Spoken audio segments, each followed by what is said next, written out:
Amén. Buenos días a todos. Qué hermosa alabanza hemos tenido, Paloma. Gracias, de verdad. Creo que nos ha puesto en el lugar justo delante del trono del Señor, que lo vamos a necesitar para este tema.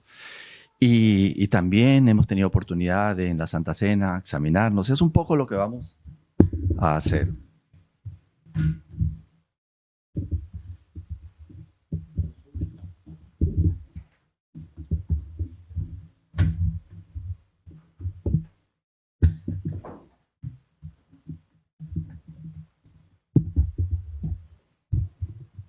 Bueno, ahí estamos. Hoy vamos a reflexionar en un pasaje muy conocido, quizá el pasaje más conocido de la Escritura, pero también uno de los menos entendidos, diría yo, que es el Sermón del Monte. Vamos a reflexionar particularmente en las bienaventuranzas, lo que se conoce como las bienaventuranzas, porque en la versión Reina Valera dice bienaventurado, aunque a mí no me gusta, a mí me encanta la versión de Reina Valera para estudiar la palabra, pero no me gusta usar la Reina Valera para la iglesia, porque si viene una persona, la idea es que entienda la palabra en un lenguaje actual, que lo pueda entender bien, porque la versión Reina Valera tiene palabras que se bienaventurado, o tribulación, o impío, o algunas palabras que no se usan hoy en día. Tú no llegas a una persona y le dices, ¿sabes qué? Tengo una tribulación, no he cobrado el paro, por ejemplo. No se habla así, aunque se entiende, ¿no? Y es perfecto, y es una versión hermosa. A mí me encanta. De manera que abrid vuestras Biblias o vuestros móviles en Mateo capítulo 5, del 1 al 10, que vamos a leer.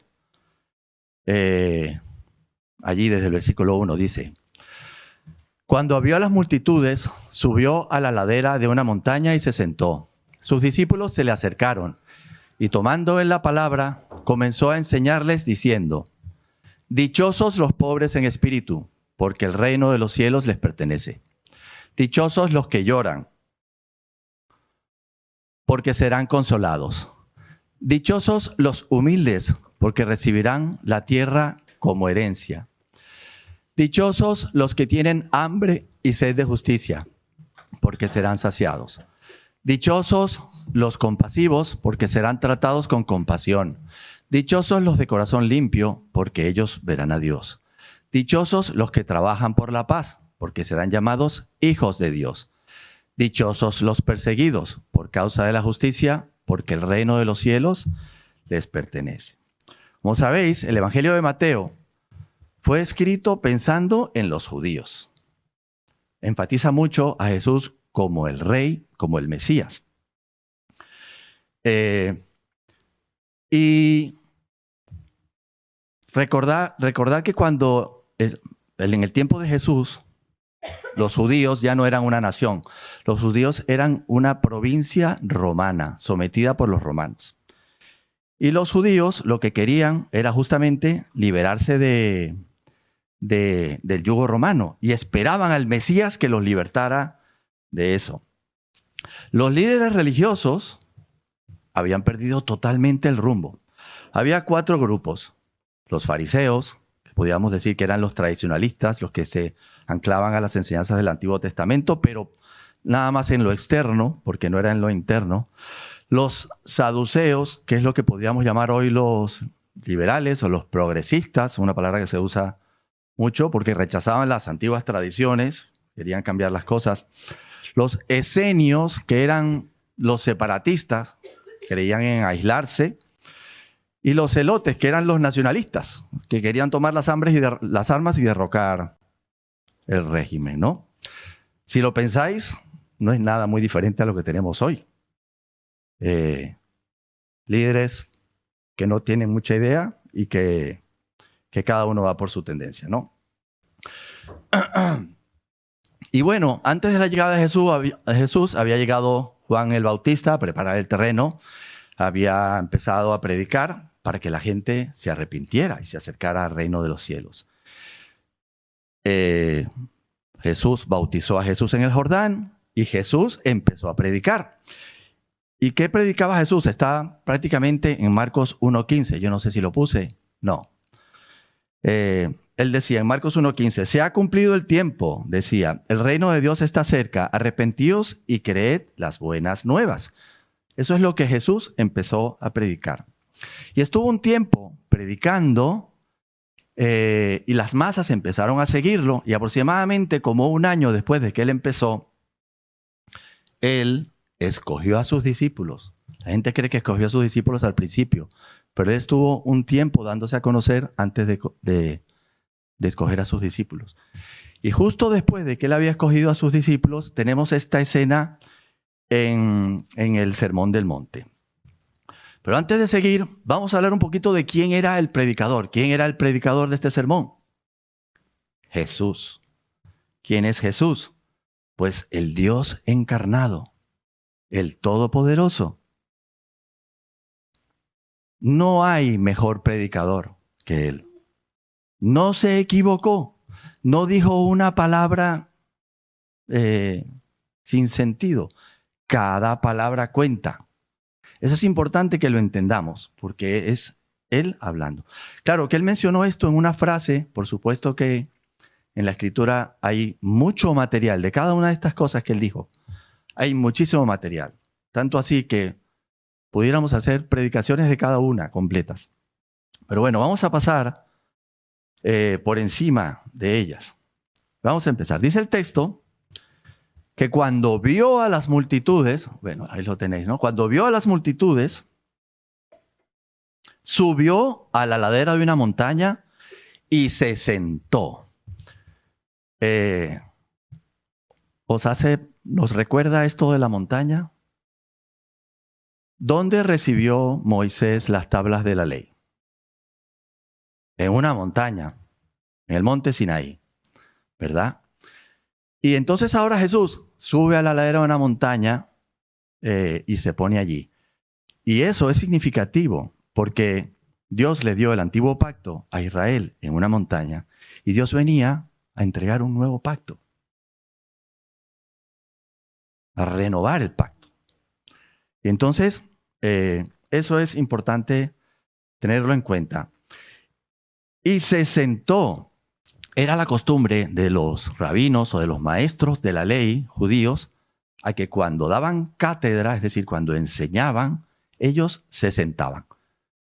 Era la forma de hacer las cosas. Los discípulos entendían que cuando el maestro se sentaba, vamos a sentarnos, que aquí hay enseñanza, ¿verdad? O sea que todos los judíos, cuando Jesús subió al monte y se sentó, ellos entendieron perfectamente. Él ya tenía a sus discípulos. Sus discípulos se sentaron y él le habló a los discípulos.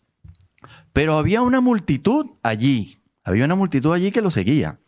Entonces yo os pregunto, ¿a quién le estaba hablando Jesús?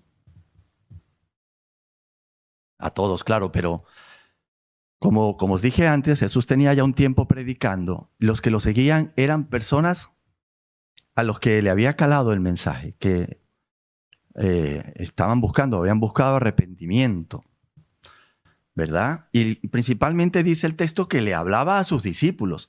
Él sabía que había otras personas allí, pero él principalmente hablaba a sus discípulos. Es como, digamos, una iglesia hoy. Hoy tenemos creyentes en una iglesia, pero también entran personas que de pronto no conocen a Dios y están buscando o se quieren acercar.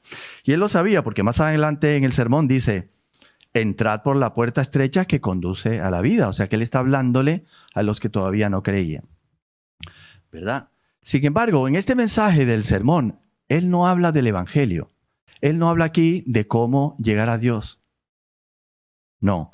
Este mensaje que él da aquí es como el manifiesto del rey.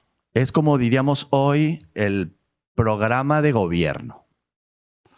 Él no nos dice lo que tenemos que hacer. Él lo que nos dice es cómo son o cómo Dios desea que sean los súbditos de su reino. Es el rey diciendo la ley, pero de una manera mucho más profunda de lo que conocían en el Antiguo Testamento. Porque lo que demuestra aquí es que la intención de Dios es mucho mayor. Cada una de las cosas de la ley que se pronunciaron en realidad es mucho mayor. Eso se evidencia en todo el Sermón del Monte. Y eso es una evidencia más de que nosotros mismos no podíamos llegar a cumplirlo. Entonces, en esta mañana, yo sé que todos conocéis esto, lo habéis visto en las películas muchas veces, pero en esta mañana yo quisiera pediros que usemos esa escritura como un espejo donde nosotros nos podamos ver reflejados, ¿verdad? Un espejo que nos dice cómo somos nosotros como súbditos del Rey, porque nosotros somos súbditos del Rey. El reino de los cielos es algo que ya está. Todavía no está en su plenitud, porque Él no ha venido, ¿verdad? Pero es lo que los teólogos dicen, que todavía no está en su totalidad, pero ya está, ¿no? Ya está, digamos, incipientemente. Nosotros, los que hemos creído en Jesús, somos súbditos de su reino. No es una democracia, es un reino. No tenemos que preocuparnos. La democracia lo que busca es impedir que se cometan errores, está muy bien, pero cuando tú tienes un rey que es perfecto, que te ama totalmente, que quiere lo mejor para ti, pues no hay ningún problema en que Él sea el que gobierne. Amén. Entonces, ¿tú te consideras súbdito de Jesús? ¿Te consideras que estás en el reino de Jesús, que formas parte de su reino? Pues si tú te sientes así, te consideras así, pues tenemos que vernos reflejados aquí. Esto es la meta a la que tenemos que apuntar. No lo podemos cumplir, no en esta vida. No podemos cumplir estas cosas, pero que tenemos que tenerlas claras para apuntar a ellas. ¿Quién se miró en un espejo esta mañana? Todo el mundo, ¿verdad? Yo no creo que nadie haya salido de su casa sin mirarse al espejo. La diferencia es que hay unos que se miraron 30 segundos, como Felipe a lo mejor, se acomodó. Y hay otros que se miraron media hora, no sé, o más. Pero bueno, el texto nos habla de la verdadera felicidad que Dios da a los súbditos de su reino. La palabra ahí es la palabra Macarios, que ahí se traduce como dichoso, que es una palabra que significa supremamente bendecido, afortunado, inclusive glorioso. Es una felicidad plena que solo Dios da. Felicidad, recordar esto, es una felicidad que solo Dios da. No la puedes obtener tú por tu cuenta. Entonces, sin embargo, el mundo sigue unos valores totalmente diferentes. Cuando Jesús pronunció este discurso, mucha gente se desilusionó. Porque ellos querían otro discurso, un discurso político. Vamos a reivindicar nuestros derechos, ¿verdad? Cuando un político aquí habla de que vamos a dar felicidad, no dice estas cosas. ¿Qué dice? Vamos a dar viviendas, vamos a dar subvenciones, vamos a hacer esto. Lo que el mundo, ¿cuál es el estándar del mundo para obtener la felicidad? Tienes que tener una buena carrera, tienes que conseguir una buena casa, tienes que hacer esto, tienes que hacer aquello, conseguir esto, y eso es lo que te va a dar la felicidad. Entonces, llega Jesús y dice esto, dice: dichosos son los que lloran, dichosos son los pobres. Y la gente dice, bueno, pero ¿qué es esto? Esto no me cuadra. Y hoy sigue pasando. Yo estoy seguro que a lo mejor este mensaje no le va a gustar a todo el mundo. Pero eso está bien. A veces la Escritura nos muestra cosas de nosotros que no nos gustan. Pero para eso está. Entonces, estas cosas, estas características que vamos a ver, no las podemos desarrollar nosotros mismos. No las podemos estudiar en una academia. solamente las obtenemos a través del Espíritu Santo por la gracia de Dios, tal cual como nos puso Susana ahí. Solo por gracia podemos obtener estas cosas. Pero Dios le gusta incluirnos, Dios le gusta hacernos partícipes. Entonces, tú tienes que estar en la posición de que la gracia del Señor trabaje en ti. Tú tienes que pedirle, tienes que buscarle, tienes que anhelarlo, tienes que quererlo. Porque si no, si tú andas por tu cuenta siguiendo los valores del mundo, la gracia de Dios no va a trabajar en ti. Entonces, por eso es que Él le habla a la gente, porque quiere nuestra participación. Entonces, bueno, vayamos rápidamente a cada uno de ellos. ¿Cuál es el primero? Dichosos, bueno, vámonos para acá. Dichosos los pobres en espíritu, porque el reino de los cielos le pertenece. Como dijimos, esta es una frase que demolió a casi todo el mundo. ¿Qué es lo que no significa? Vamos a empezar por eso. No significa pobreza material. Tampoco significa timidez de temperamento, porque hay personas que tienden a confundir a los tímidos con pobres de espíritu. Tampoco son las personas de espíritu pobre. Judas, la carta, la epístola a Judas, habla de los que son sensuales. Los sensuales son aquellos que solo se dejan llevar por sus sentidos, por lo que oyen, por lo que ven, por lo que sienten, por lo que comen. Por eso, ¿verdad? Y toda su vida se refleja es ahí. Pues no, tampoco está hablando de ellos.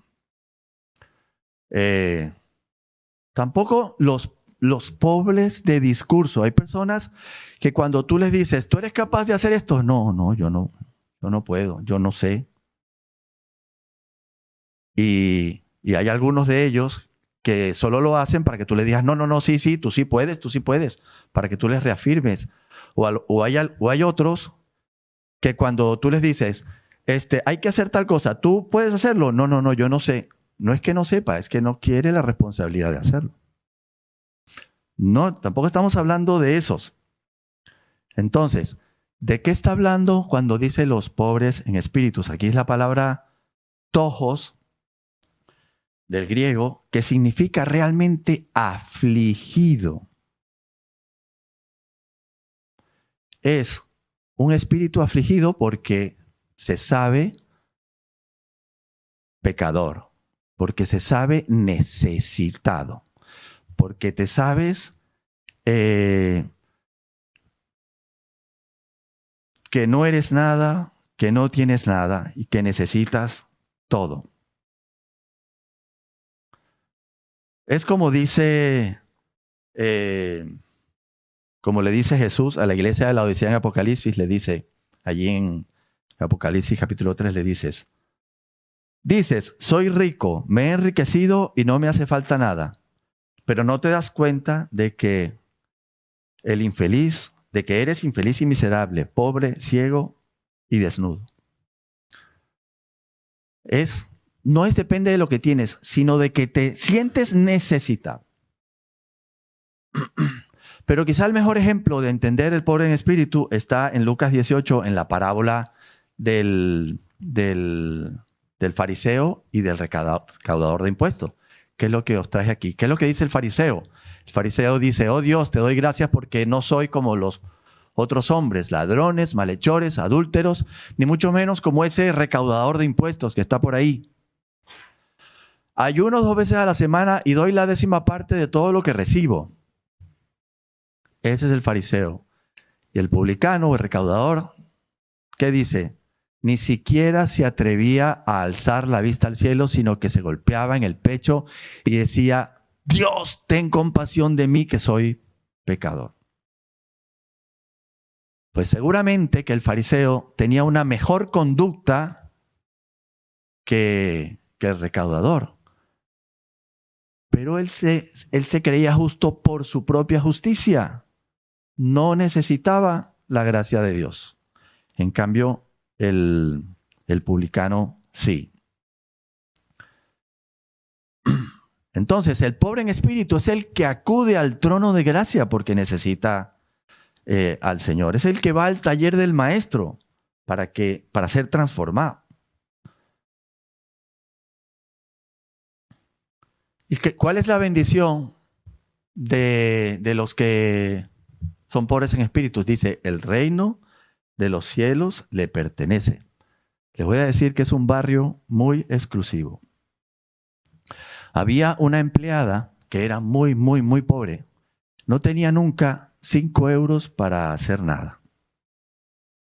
Un día se ve un cambio tremendo en ella. Se ve que entra en las tiendas, compra cosas. Antes, cuando no podía comprar nada, ahora compras cosas por 500, por 1000 euros. ¿Qué es lo que había pasado?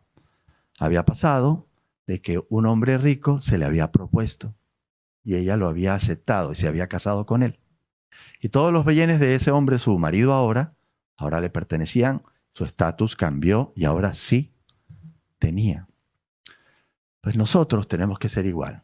Tenemos que ser personas pobres en espíritu, en el terreno espiritual, que necesitamos las riquezas de Dios, que está dispuesto a darnos toda bendición espiritual en las regiones celestiales en Cristo Jesús. Vamos con la siguiente. Dichosos los que lloran porque serán consolados. Esto, el ser llorón, no es algo digno de imitar. Tú nunca vas a conseguir un libro que te diga, para obtener la felicidad, tienes que llorar. Mi hijo una vez me preguntó, cuando reflexionábamos sobre este texto, me dijo, ¿y si son dichosos, por qué lloran? Lógica infantil, aplastante, ¿no? Y es verdad. Pero es que no, aquí lógicamente tampoco hablamos de un lloro natural. Sino es lo mismo que estamos hablando. Es una conciencia despertada, es una conciencia que se siente afligida. Es un lloro por el desengaño de darte cuenta de que te creías el rey del mundo y ahora no eres nada. Para mí una forma de ilustrarlo es las pastillas rojas y la pastilla azul de la película Matrix. Aquí todo el mundo vio la película Matrix, ¿verdad? Seguramente, ¿no? ¿Verdad? O sea, tú te crees una cosa, tomas la pastilla roja y resulta que no, que estás en un tiempo que no eras, que eres un marginado, o sea, es un cambio total de perspectiva. Pues es un poco eso, es darte cuenta de quién eres en realidad. Vale, el apóstol Pablo dice en 2 Corintios 7, la tristeza que proviene de Dios produce el arrepentimiento que lleva a la salvación, de la cual no hay que arrepentirse, mientras que la tristeza del mundo produce la muerte. Es tristeza que nos lleva al arrepentimiento y a la salvación. Pero fijaros que dice, los que lloran, no dice los que han llorado. No se refiere nada más a tu momento de conversión. No. Se refiere a que tienes que seguir llorando. Tienes que seguir en la lucha porque te equivocas, ¿cierto? A veces te equivocas. Y eso hace que te sientas mal, que pidas perdón al Señor. Eso tiene que seguir ocurriendo. O a veces ofendes a un hermano o haces algo indebido y eso tiene que afligirte. Entonces, dichosos los que lloran. Es el clamor del apóstol Pablo cuando decía, allí en Romanos 7, miserable de mí, ¿quién me librará de este cuerpo de muerte? Porque tenemos todavía una naturaleza que tiende al pecado. Y debemos estar conscientes y vivir en ese estado de aflicción por ello. La bendición, la consolación. Eso, el saber que siempre podemos acudir al Señor y que somos perdonados. Qué grande. Vamos a la tercera. Dichosos los humildes, porque recibirán la tierra como herencia. Los mansos, dice la versión Reina Valera, que no son los mensos, que llaman los mexicanos. Los mansos, ¿verdad? Y dice que heredarán la tierra. La humildad y la mansedumbre no es algo natural. Nadie tiene humildad y mansedumbre de una forma natural. Nuevamente, no significa otras cosas. No significa debilidad de carácter. No significa educado. No significa pasivo. Ni diplomático. No. ¿Sabéis cuál es el verdadero significado de humildad? Es esa imagen que tenéis ahí. Es poder bajo control. Poder bajo control. Es dominio propio. Es saber cuándo actuar y cuándo no actuar. Cuándo hablar y cuándo no hablar. Es eso, como dice la palabra en Proverbios 16, más vale ser paciente que valiente. Más vale el dominio propio que conquistar ciudades. Es un fruto del Espíritu. Una cosa que no os dije. Estas características que estamos viendo vienen en secuencia. Tú no puedes llorar si no eres pobre en espíritu, si no te has dado cuenta de tu condición. Y no puedes ser humilde si no has llegado al Señor, no te has arrepentido y no te consideras pecador. Son cosas que necesitas la primera materia para llegar a la segunda. En la medida que vamos avanzando, fijaros que necesitamos todas las anteriores para esa que estamos hablando. El Señor dice, llevad mi yugo sobre vosotros y aprended de mí que soy manso y humilde de corazón. El Señor es un gran ejemplo de humildad, pero hay muchos otros. Por ejemplo, Moisés. Moisés también nos dice la palabra que era manso, ¿verdad? Y manso no significa que no dice las cosas cuando tiene que decirlas o que no hace las cosas cuando tiene que hacerlas. ¿Os recordáis a Moisés cuando bajó del monte Sinaí, se consiguió al pueblo que estaba en idolatría con el becerro de oro? ¿Os acordáis lo que hizo? ¿Verdad? Jesús, cuando llegó allí al templo y consiguió a todos los mercaderes. Entonces es poder bajo control. Y ser sumiso y ser humilde también es una actitud ante la palabra del Señor. Porque cuando nosotros leemos la palabra del Señor y decimos, no, esto no. A veces hacemos esto. No, esto no. Esto, alguien se equivocó al escribirlo. O está desactualizado, o alguna cosa. O no me lo creo, o lo que sea.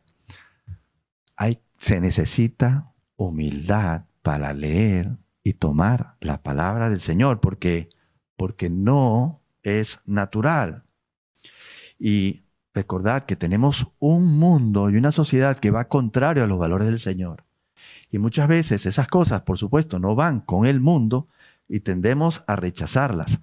Y se necesita mansedumbre y humildad para atesorarlas, aunque no las entendamos. Los principios de la palabra se repiten muchísimas veces, de manera que no están por accidente. Cuando los vemos una y otra vez y no les hacemos caso, los rechazamos una y otra vez y otra vez. Entonces, los humildes son aquellos que también se guían por la palabra. Dice Santiago 1:21 que primero debemos despojarnos de nuestra propia inmundicia para recibir la palabra del Señor. Es decir, primero tenemos que sacar nuestra basura para poder guardar en nuestro corazón y en nosotros mismos la palabra. ¿Estamos dispuestos a ello? Lo hacemos. Acordaros que esto no es para juzgar a nadie, es un espejo que cada quien se vea a sí mismo. Una persona humilde es una persona que se mantiene, que ora todos los días para controlar sus pasiones. Señor, te necesito, ayúdame a controlarme. Es una persona que está atenta a la ira de su corazón.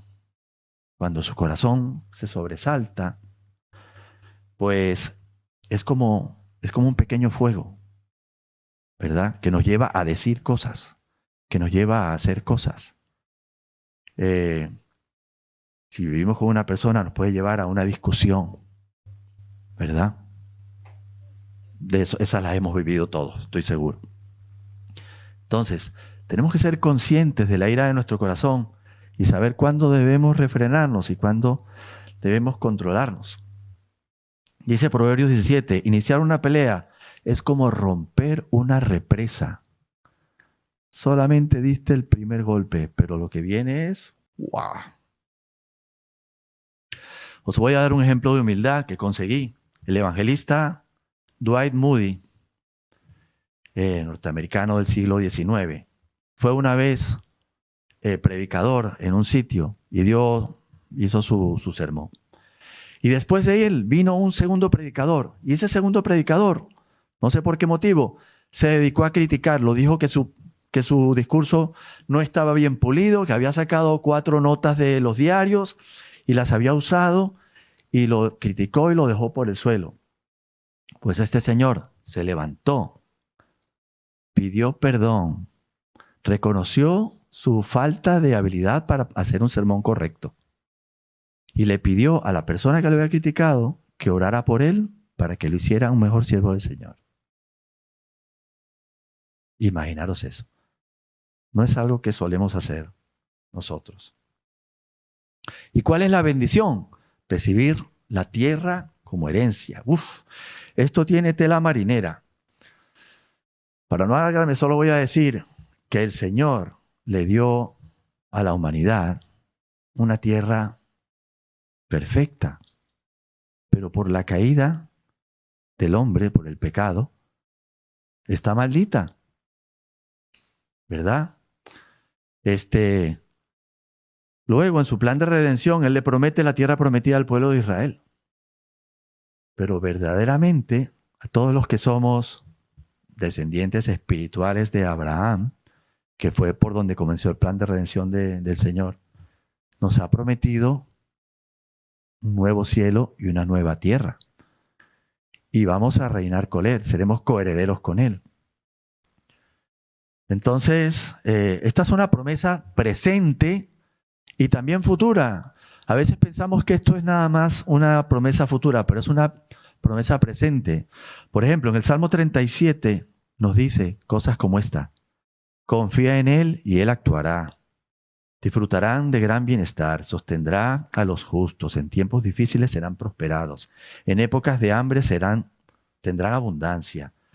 Afirma los pasos del hombre cuando le agrada su modo de vivir.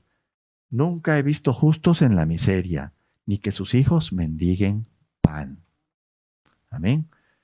Pero también dice en el mismo Salmo 37, los justos heredarán la tierra. Hay bendiciones ahora y bendiciones futuras. Como decíamos, el reino de Dios está ahora, pero no ha llegado a su plenitud. Y una de las cosas que sucedió cuando fue maldita la tierra es que el hombre no tiene capacidad de gobernar la tierra. Escúchame bien, el hombre hoy no tiene capacidad de gobernar la tierra. Ninguno. Ni Putin, ni Biden, ni ninguno. Cuando el Señor restablezca la tierra y Él reine, otra cosa será. Vamos al siguiente, porque si nos quedamos. Dichosos los que tienen hambre y sed de justicia. Esta es una grande. Aquí pasamos de cómo somos los súbditos a lo que anhelamos los súbditos. ¿Qué es lo que anhelamos todos? No, todas las personas, ¿qué es lo que anhelamos? La felicidad. Todo el mundo quiere la felicidad. ¿Os recordáis lo que dijo Guille el domingo pasado? Dijo que en vez de buscar nosotros la felicidad, teníamos que buscar ¿qué? ¿Ah? ¿Pero de quién? En vez del gozo nuestro, que buscáramos el gozo de quién? Del Señor.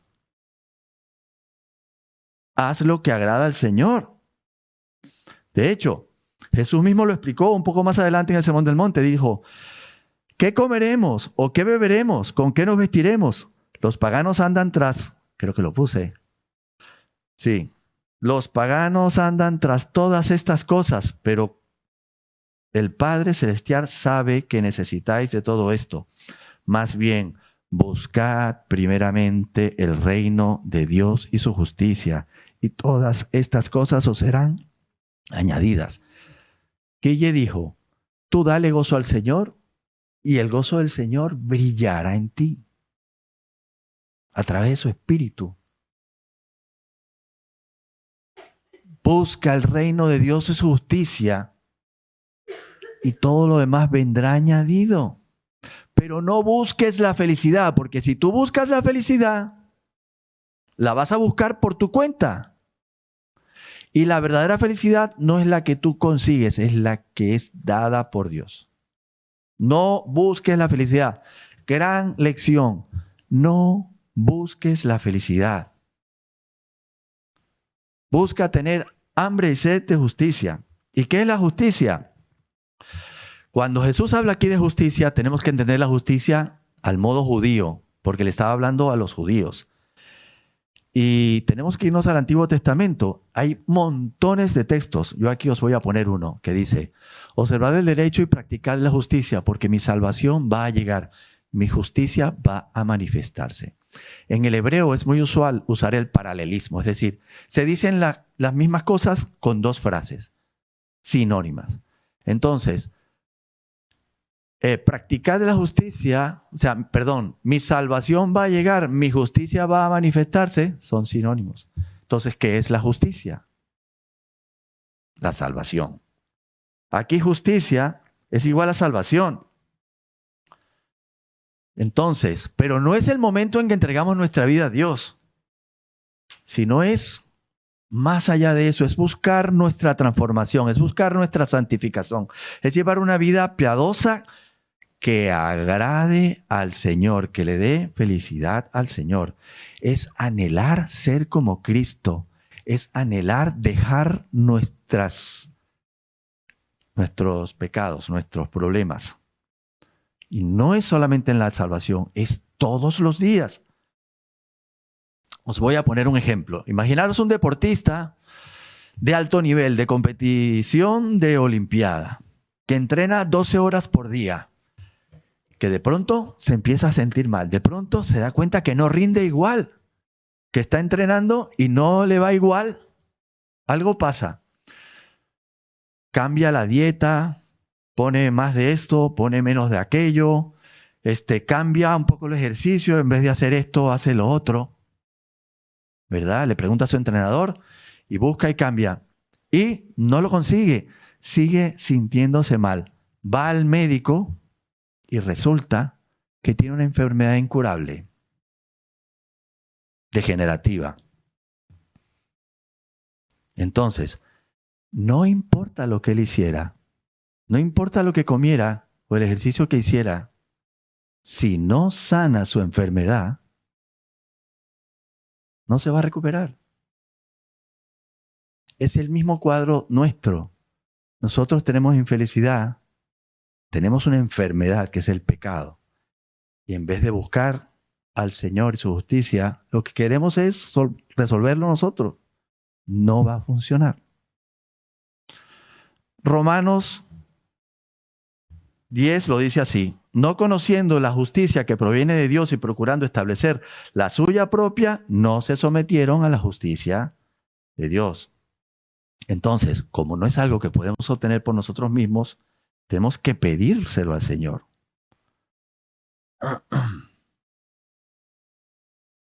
Y así seremos saciados.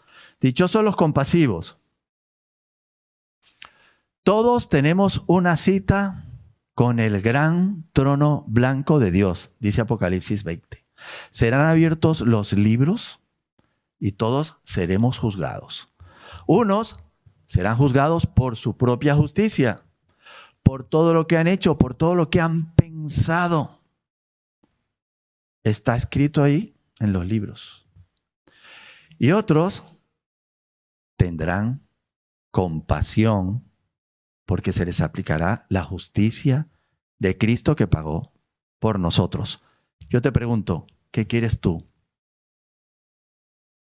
¿Justicia o compasión? Es obvio, ¿verdad? Todos hemos llegado a la compasión porque hemos llegado a los brazos de Cristo. Si tu respuesta es la compasión, entonces debemos entender que lo que este versículo está diciendo no es que vamos a ganar el cielo por ser compasivos. No, no. No es eso lo que está diciendo. Lo que está diciendo es el que ha recibido compasión por naturaleza quiere dar compasión. Tiene que ser compasivo. Santiago lo dice así. Habrá un juicio sin compasión para el que actúe sin compasión. Más claro no puede estar. Es decir, tu compasión es tu reflejo de que hayas recibido la compasión. No sé si lo estoy enredando más que explicando, pero el que tú seas compasivo es reflejo de que tú has recibido compasión. Como aquella parábola de los deudores. ¿Os acordáis? Pues esto también es la compasión es una cualidad divina de Dios. Dios ha tenido compasión, misericordia con nosotros, porque viéndonos como Él nos ve, Él aún así envió a su Hijo por nosotros, ¿verdad? Muertos en delitos y pecados. Misericordia, para poner otra palabra, es compasión en acción. No sirve la compasión de que hay pobre de él, el que está pobrecito. No es compasión en acción, es hacer algo por él. Recientemente recogimos cosas para mandar a Turquía y a Siria, ¿verdad? Y duele ver lo poquito que recogimos de nosotros de aquí dentro. La gran mayoría era de personas no creyentes. La gran mayoría era de personas no creyentes. Te voy a repetir la pregunta. Cuando estés en el trono blanco, ¿quieres justicia o quieres compasión? Tenemos que ser movidos. Nuevamente, que cada quien se vea en su espejo. Y seremos tratados con compasión. Dichosos los de corazón limpio, porque ellos verán a Dios.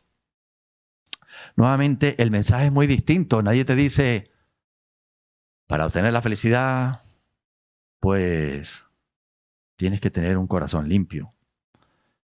De hecho, lo que nos dice el mundo es que tenemos que ser astutos, que tenemos que actuar con malicia, que tenemos que estar a la defensiva. A ti alguien te da algo y si no es en el ámbito de un hermano que sabes que te quiere, te pones enseguida a la defensiva. ¿Qué es esto?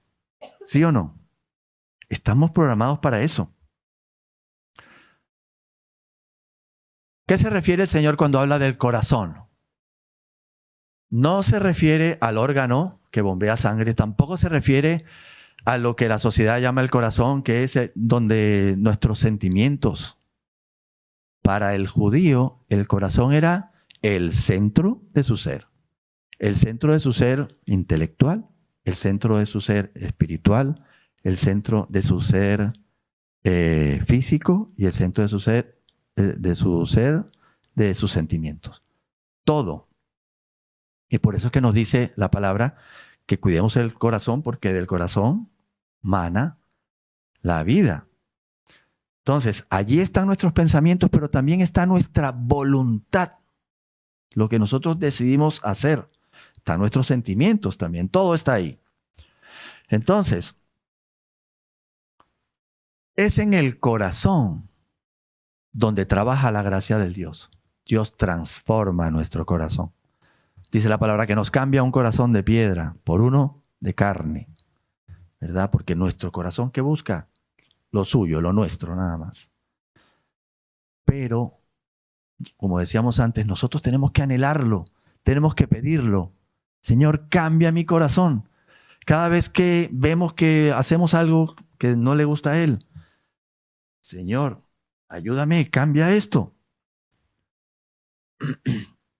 Jesús criticaba mucho a los fariseos porque decía que justamente hacían cosas para afuera, pero que dentro, en su corazón, no buscaban a Dios. ¿Cómo se cambia el corazón? Pues Jesús se lo explicó a Nicodemo, un nuevo nacimiento. Solamente el Señor, a través de un nuevo nacimiento, puede cambiar nuestro corazón. ¿Es un corazón limpio, un corazón perfecto? No, no vamos a tener un corazón perfecto. Pero es un corazón que no está dividido, que busca las cosas del Señor.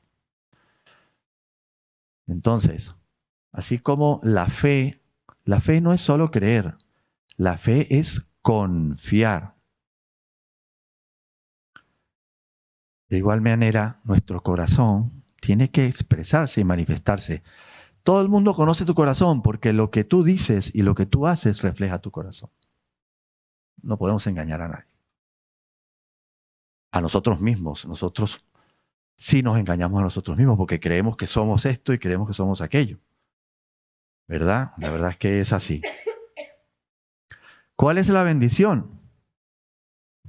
El deseo, el mayor deseo de todo creyente, que es ver a Dios.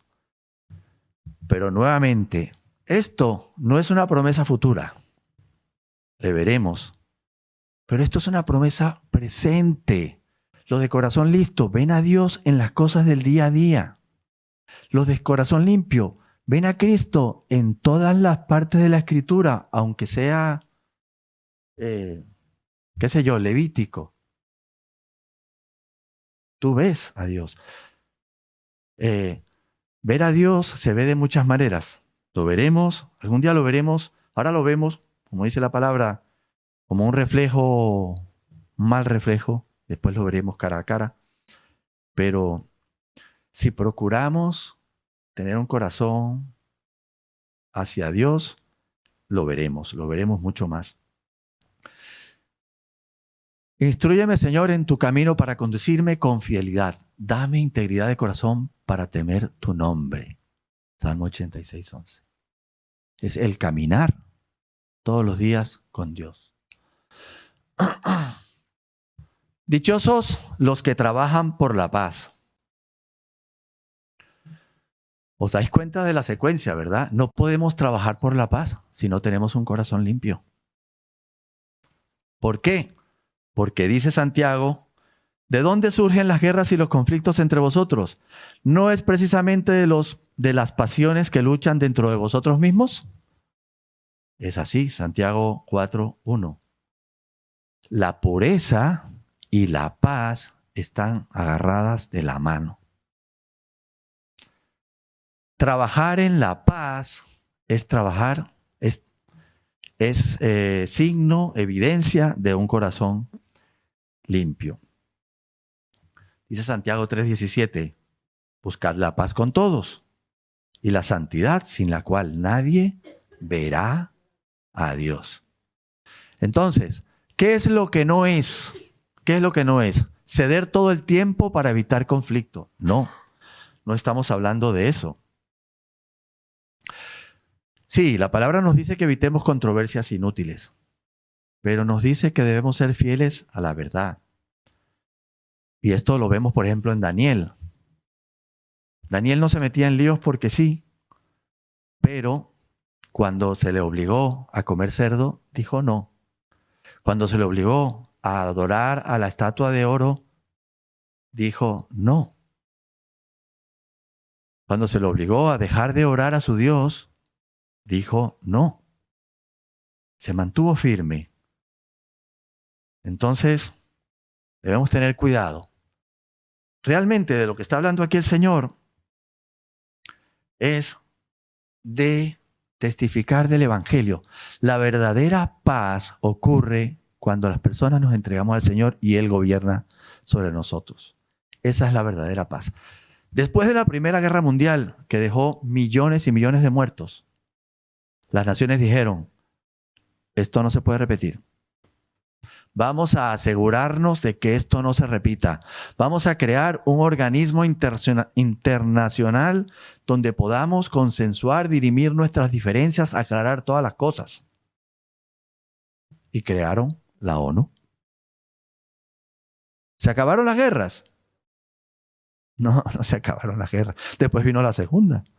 Y otra, y otra, y otra. Y ahora tenemos una. O sea que no. Solamente Cristo trae la paz. Él es paz. Entonces, cuando trabajemos por la paz es dejarnos ser usados por Él, es testificar. Testificar. Proclamar el Evangelio. Un ejemplo sería, nosotros vemos la paz, por ejemplo, en el universo. Los planetas tienen órbitas elípticas perfectamente sincronizadas, todo, porque todo se hace de acuerdo a la voluntad de Dios. Imagínate que los planetas digan, no, esta órbita a mí no me gusta, déjame seguir la órbita que yo quiero. ¿Qué pasaría? Pasaría lo que pasa aquí, en este mundo. Entonces, la paz verdadera es todos a una con el Señor. El que de esta manera sirve a Cristo agrada a Dios y es aprobado por sus semejantes, dice Romanos. Por supuesto, quien busca la paz es una persona reposada, es una persona que no busca problemas, es una persona que tiene cuidado de cómo habla, pide perdón cuando ofende, evita dañar a las otras personas, evita hablar de las otras personas a sus espaldas. Todo eso lo tenemos que hacer. Pero la verdadera paz, como decía, es el Evangelio. Dichosos los perseguidos por causa de la justicia. Esta es la última. Porque el reino de los cielos les pertenece. Este es el último punto. Y es el único que Jesús elaboró, porque no solamente es el versículo el 10, sino también hizo el 11 y el 12. Los elaboró un poquito. Este punto nos hace conscientes de que ser cristiano es ir a contracorriente. Ser cristiano es ir a contracorriente. Y convertirnos al Señor es meternos en situaciones. ¿Quién no ha tenido problemas con su familia por recibir al Señor? Bueno, hay algunos que no, pero hay otros que sí. El seguir a Cristo a veces nos pone en tesituras difíciles en nuestras familias, en nuestros trabajos. Y así es. En Juan 15 el Señor lo explica de esta manera. La luz vino al mundo, pero el mundo, engañado por el enemigo, prefiere la oscuridad. El mundo vive en oscuridad. Si tú sigues la luz, vas a chocar con el mundo. Eso es así. Dice la palabra que no podemos estar con Dios y con el mundo. No podemos. Si estamos acomodados en Dios y en el mundo, y no tenemos ningún tipo de oposición de nada, significa que estamos demasiado amoldados al mundo. Veámonos en el espejo. Hay muchos tipos de rechazo. Hay países donde se persigue a los cristianos para matarlos. Aquí, gracias al Señor, no ocurre eso. Pero hay muchos tipos de rechazo. De si eres un fanático, de si eres esto, de si eres aquello. Últimamente, te puede pasar, a mí me ha pasado que tú dices que eres cristiano y te dicen homófobo o machista, solo porque dices que eres cristiano. Y eso no tendría que ser, pero pasa. No debemos rechazar a nadie, como dijo Guille. Debemos acoger a todo el mundo, porque todos somos pecadores. Quien rechaza a un homosexual por ser homosexual, debería rechazarse a sí mismo, porque tú eres pecador también. Todos tenemos acogida. La iglesia es un sitio para sanar. Eso no significa que estemos de acuerdo con lo que haga todo el mundo, ¿no? Pero ocurre. Ahora, no toda persecución es por la justicia. Hay quien se mete en problema porque se mete en problema. porque busca problemas. Hay quien se mete en problemas porque defiende alguna causa que él le parece justa. Causa política o cualquier otra causa, que no es la justicia del Señor. Entonces, no siempre son por la justicia. El Señor dijo que nos enviaba como ovejas en medio de lobos, que teníamos que ser astutos como serpientes y sencillos como palomas. Es decir, ya bastantes problemas nos vamos a buscar con el mundo por ser creyentes, como para que nos busquemos problemas gratuitos. ¿Y cómo espera que reaccionemos? Pues os pongo un ejemplo. En Hechos 5, los apóstoles, después de que el Señor había partido, fueron azotados. Cuando en el pueblo judío se dice que fueron azotados, es que recibieron 39 azotes, porque la ley decía que el máximo eran 40. Entonces paraban en 39. Pero ¿sabéis lo que son 39 latigazos? No sabemos, yo nunca lo he recibido. Pero madre mía, que tiene que ser doloroso. Y dice la palabra: así pues, los apóstoles salieron del consejo del Sanedrín llenos de gozo por haber sido considerados dignos de sufrir afrentas por causa de su nombre. Entonces, ¿qué significa? ¿Que nos vamos a poner felices porque nos persigan? No. No nos ponemos felices por la persecución. Nos ponemos felices por la razón de la persecución. Nos ponemos felices porque significa que estamos en el camino. Porque significa que estamos agradando a nuestro Dios. Porque somos afianzados en fe. Porque estamos testificando a otros al hacer eso. Porque pule nuestro carácter. Porque centra nuestro corazón en la justicia del Señor. Y en la historia hay episodios horrendos de persecución y de martirio, terribles, que ojalá nunca tengamos que pasar por eso. Y todavía se persigue mucho la iglesia. Pero lo importante es que nosotros asumamos eso, que ser cristianos y no amoldarnos al mundo conlleva rechazo. Y debemos estar concienzados y preparados para eso. Y debemos alegrarnos cuando vemos manifestaciones de eso, porque de alguna manera estamos reflejando otra cosa diferente. Estamos mostrando a otros otra cosa diferente para que venga ese rechazo. Porque si no, estás en el servicio secreto del Señor. Acabamos porque esto se ha hecho largo. Algunas lecciones. Estas enseñanzas nos muestran la vida agradable a Dios. Esto es como Dios quiere que seamos. No lo podemos alcanzar por nuestras propias fuerzas, pero nos hacen evidente de que necesitamos al Señor, pedirle al Señor que nos transforme. Nos ayuda a examinar la genuinidad de nuestra fe. ¿Eres un creyente genuino o no? Es el mejor modelo de evangelismo, estas enseñanzas de las bienaventuranzas. ¿Por qué? Porque no se trata de lo que tú haces, que si vas a hacer una campaña aquí o vas a hacer una campaña allá. No, se trata de ser en vez de hacer.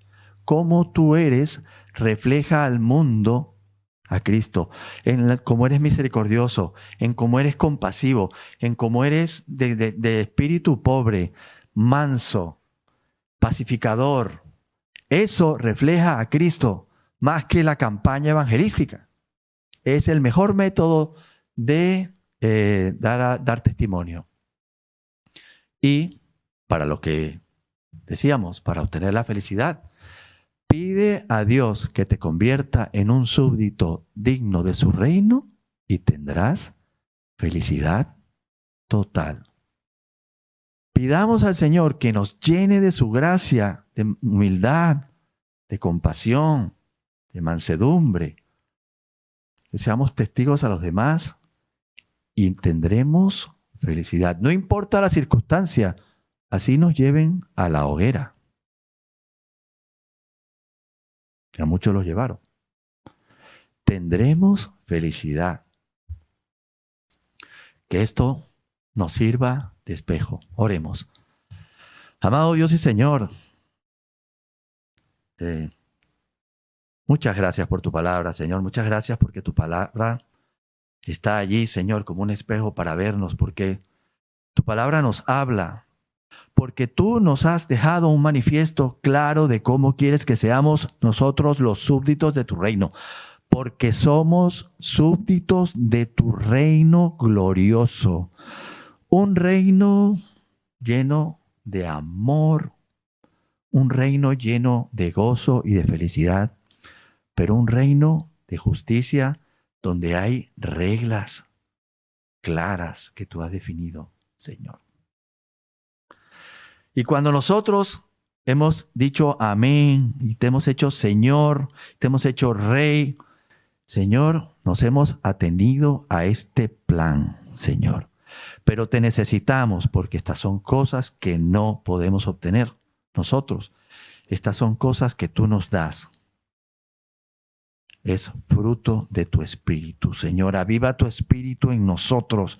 Ayúdanos a ser humildes. Ayúdanos a entender nuestro pecado, a procurar la santidad. Ayúdanos a anhelar ser como tú cada día. Ayúdanos a ver tus errores. Ayúdanos a amar a las otras personas. Ayúdanos a no ofenderlas. Señor, ayúdanos a transmitir estos valores entre todo el mundo que no entiende, que no te entiende y que no te sigue, Señor. Queremos ser súbditos dignos, Padre. Te necesitamos y lo clamamos hoy, Señor, y todos los días. Lo pedimos en el nombre de Jesús. Amén.